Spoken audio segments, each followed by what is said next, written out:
Recently, Pets Go went from over 100,000 of players to below 20,000 in just a few days. Even with the new update, the concurrent player count went below 40,000 just a day after the update, and that's on a Saturday when more people have time to play. Pets Go have been the most botted game on Roblox, and even right now, if you were to check the player list, you would find a lot of bots, despite the game's player count dropping by more than 2 times.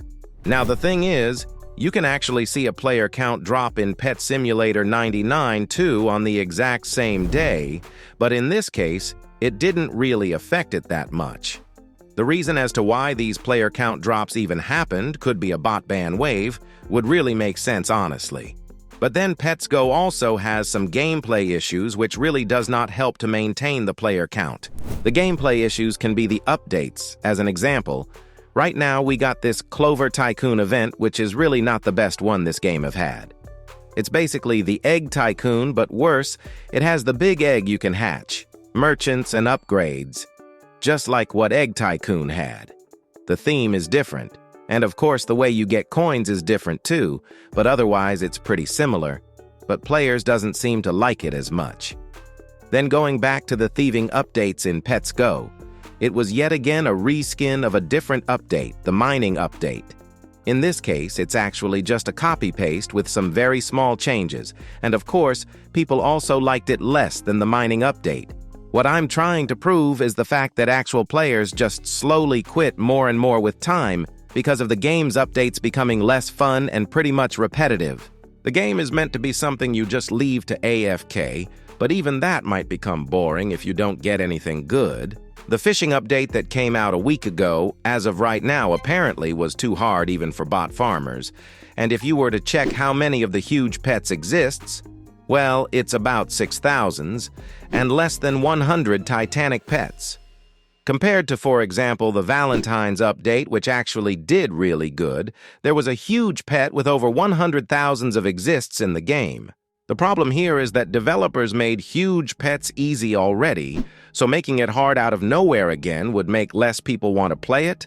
That wouldn't have been a problem if huge pets have stayed hard since the release. This pretty much applies to any game. Even in Pet Simulator, if huge pets were to be a lot harder to get in a new update, less people would play it since we already had events that made huge pets easy to get. But of course, that is not the only reason people would be quitting this game. The most obvious reason, pay to win. Pets Go is known for being pay to win, starting with the Forever Pack, which has huge pets and Titanic pets, and ending with being able to roll 12 dices at a time instead of one with God potions applying to all rolls, giving you much higher chances on hatching good stuff.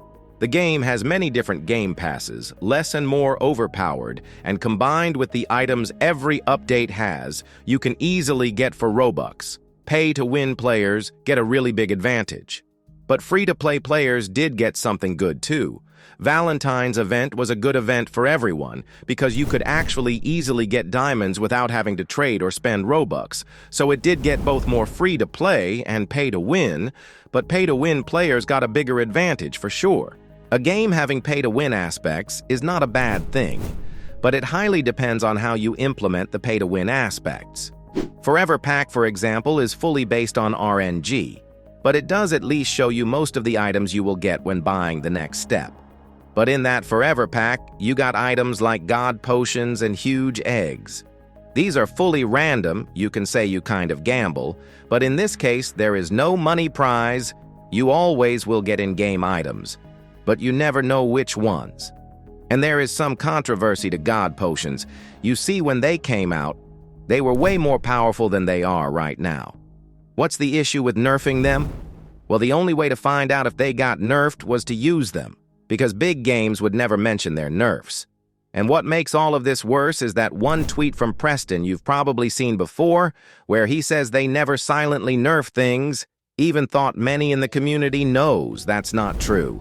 And obviously, if you got silent nerfs for Robux items in a game, less people will actually trust the developers and might as well get more motivation to quit playing the game. So it's really not just about the game being pay to win to the point where free-to-play players will get a lot less stuff, but also how that pay to win stuff is handled. Silent nerfs did happen to God Potion, but also many times to other items, including free-to-play items like this runic chest, for example, with huge pet odds. And that gives a reason to quit not just for pay-to-win players, but really all of the players. I'm sure if something you were grinding for would get silently nerfed, you wouldn't be happy. And what about the bot farmers? Well, I did mention that sometimes things are very hard to get. So at this point, even bot farmers might begin to stop playing Pets Go and instead switch to other games. All thought if you were to check Pets Go servers right now, you will still find many bots. But the player count still really shows that a lot of bots have been removed from this game, either by Roblox or by the farmers themselves. And the reason I said bot farmers could be removing bots from Pets Go is because Pets Go is simply not as profitable to them as it used to be. Simply put, if updates aren't made for bots to just AFK them 24 hours a day or don't give good rewards, it's not as profitable for them.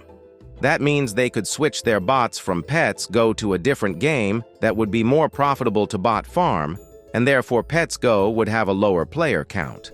Now, I always expected Pets Go to not survive for that long, since it's a Pet Simulator series spin-off, and Big Games was adding a lot of pay to win things in the first weeks of the game, which in my opinion was already kind of telling that the game will be mainly used to make some more money. But despite all of that, I was actually surprised to see the game's player count drop this much. And even with the current update, the game seemed to go down below 20,000 right when Monday starts. And judging by how low the player count was already, there is even a chance this upcoming Friday it will go down below 10,000. So my take on the game's future, I doubt it will last much longer at this rate. The player count is a lot lower than it ever was, players lose interest to the game, and even bot farmers seem to be moving their bots slowly to other games instead. I mean, really, the only reason this game even exists is because of the hype that the RNG event created in Pet Simulator, where even non-Pet Simulator players were playing it for fun. And I feel like we might see something similar happen in the future if Big Games create another event for Pet Simulator that would get a lot of hype around it. But as for Pets Go, this might actually be the end of the game very soon, unless Big Games manage to create some kind of update that would bring many players back, which I doubt will happen.